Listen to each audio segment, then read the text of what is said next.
Melanjutkan video saya sebelumnya tentang contoh recursion membuat efek seperti ini yang menggunakan segitiga adalah seperti ini ya. Jadi ini adalah fungsi segitiganya.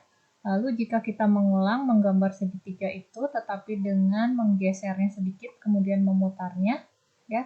Jadi setelah menggambar sebuah segitiga, kita geser titik mulai menggambarnya 12 step ke depan, lalu arahnya berputar 10 derajat ya. Setelah menggambar segitiga, ini pemanggilan fungsinya. Lalu bergerak 12 langkah ke depan, berputar sebesar 10 derajat.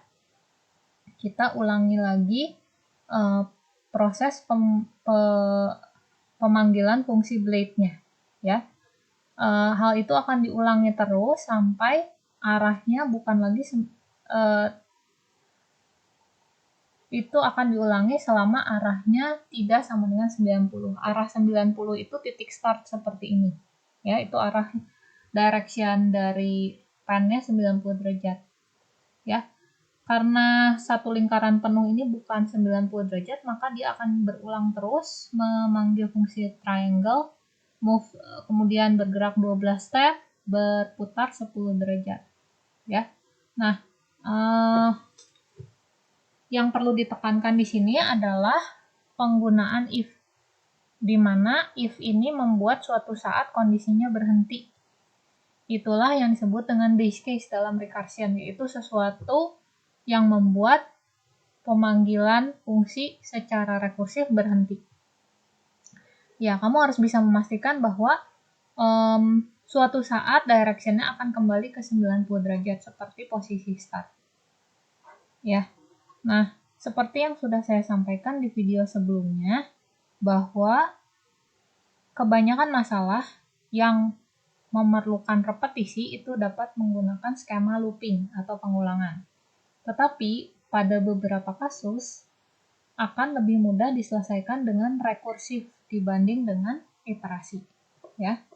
Nanti semakin sering kalian memperdalam topik tentang recursion, kalian akan paham kapan sebaiknya menggunakan iterasi biasa, kapan sebaiknya menggunakan rekursif.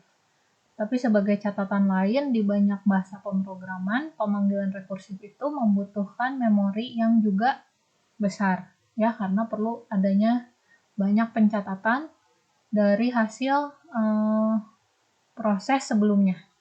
Ya, itu kelemahan dari recursion. Tapi pada beberapa kasus, keunggulan rekursif adalah bisa sangat mempersingkat kode program.